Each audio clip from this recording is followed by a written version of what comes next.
নমস্কার, আমি মধুমিতা। জ্যোতিষ সমীরণ এই চ্যানেলে আপনাদের সকলকে স্বাগত। আশা করি সকলে ভালো আছেন। আজকে আমি বলবো ছট পুজোর সম্বন্ধে।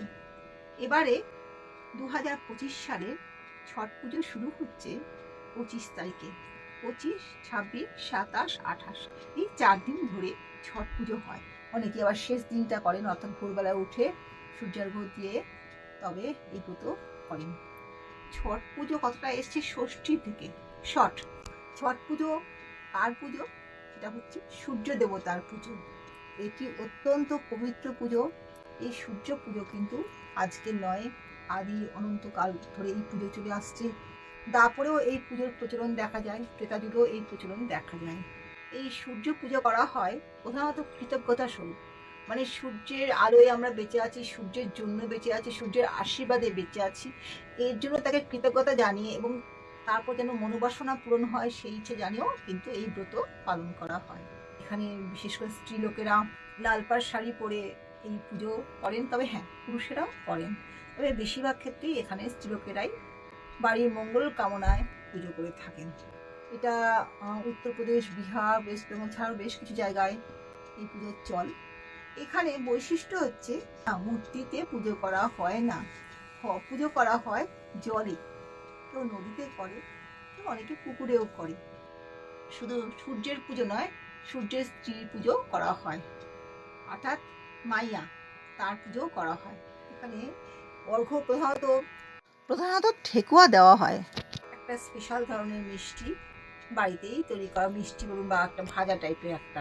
অ্যাকচুয়ালি এগুলো উত্তরপ্রদেশ, বিহারেরই তৈরি, তবে আমাদের ওয়েস্ট বেঙ্গলেও কিন্তু দেওয়া হয় এবং অনেকেই ব্রত করেন।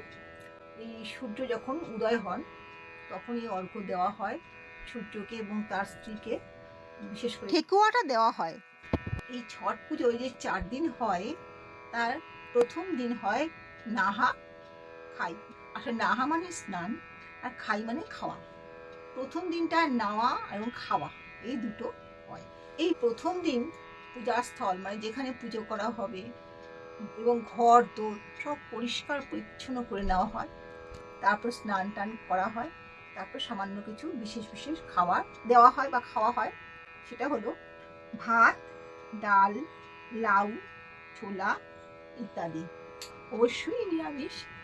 আর একটা বৈশিষ্ট্য, এই দিন কিন্তু লবণ খাওয়া যাবে না। দ্বিতীয় দিন হলো খরনা। খরনার বৈশিষ্ট্য হচ্ছে এদিনকে একদম নিরম্ব উপবাস করা হয়, অর্থাৎ জলস্পর্শ পর্যন্ত করা হয় না। যারা পারেন না তারা হয়তো সামান্য কিছু গ্রহণ করেন, কিন্তু এই ব্রতটা কিন্তু একটু কঠিন ব্রত। তাই এই দ্বিতীয় দিনকে নিয়ম হচ্ছে সম্পূর্ণ উপবাস, অর্থাৎ জল না খেয়ে উপবাস। এরপর সন্ধে বেলায় এবং সেই গম, রুটি, চাল এইগুলো সূর্যকে অর্ঘ্য দেওয়া হয়। তারপর সেই প্রসাদটা সন্ধ্যাবেলার পরে খাওয়া হয়। এই দিনকে দুধও খাওয়া হয়, অর্থাৎ দুধের পায়েস, চালের পায়েস, যাই হোক এগুলো খাওয়া হয়। তৃতীয় দিনও উপবাস থেকে সন্ধেবেলায় সূর্যের অর্ঘ্য দেওয়া হয়। মূলত ঠেকুয়া, এছাড়া আখ, নারকেল, কলা এগুলো দেওয়া হয়। এগুলো কিন্তু বেতের ঝুড়িতে করে দেওয়ার নিয়ম। আমি থালায় না, ঝুড়ি করে কলা, আখ যা দেওয়া হয় সেই। চতুর্থ দিনে যেটা করা হয় সেটা হচ্ছে উষা অর্ঘ্য, অর্থাৎ ভোরবেলায় কি করা হয়, জলের মধ্যে দাঁড়িয়ে প্রথমে স্নান করে তারপর জলের মধ্যে দাঁড়িয়ে সূর্যকে অর্ঘ্য দেওয়া হয় ভোরবেলায়। এছাড়া প্রত্যেক দিনই ঘিয়ে প্রদীপ দেওয়া হয় এবং অনেক সময় অনেকে জলেও ভাসিয়ে দেওয়ার নিয়ম আছে, মানে প্রদীপটা জ্বালিয়ে নিয়ে জলে ভাসিয়ে দেওয়ার প্রচলন আছে। অনেকেই এখানে সন্ধ্যেবেলায়, ভোরবেলায় সূর্যকে উদ্দেশ্য করে জলে প্রদীপ ভাসিয়ে দেন। এছাড়াও প্রার্থনা করা হয় তার মনোবাসনা পূরণের জন্য।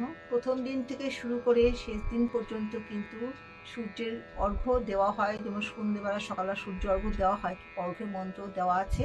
যখন সূর্যকে ফল দিয়ে অর্ঘ্য দেওয়া হয় তখন কিন্তু জবা ফুল বা পদ্ম ফুল ব্যবহার করা হয়। এইটাতেই বলা হয় যে সূর্য দেবতা খুশি হন। তাই আপনারা যখন অর্ঘ্য দেবেন অবশ্যই জবা ফুল, পদ্ম এগুলো দেবেন।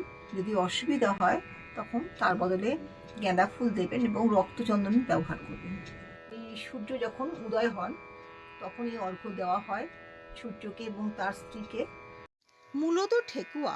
স্ক্রিনে প্রণাম মন্ত্র তো আছেই, প্রণাম মন্ত্রের পরে পুষ্পাঞ্জলি আর সূর্যের ধ্যানও করা হয়। আমি ছোট করে এই ভিডিওটা বললাম, পরবর্তীকালে আরও ডিটেলসে বলবো। আশা করি আপনাদের ভিডিওটা ভালো লেগেছে। ভালো লাগলে একটা লাইক করে দেবেন, সাবস্ক্রাইব করে না থাকলে সাবস্ক্রাইব করে দেবেন। সবাই ভালো থাকুন। নমস্কার।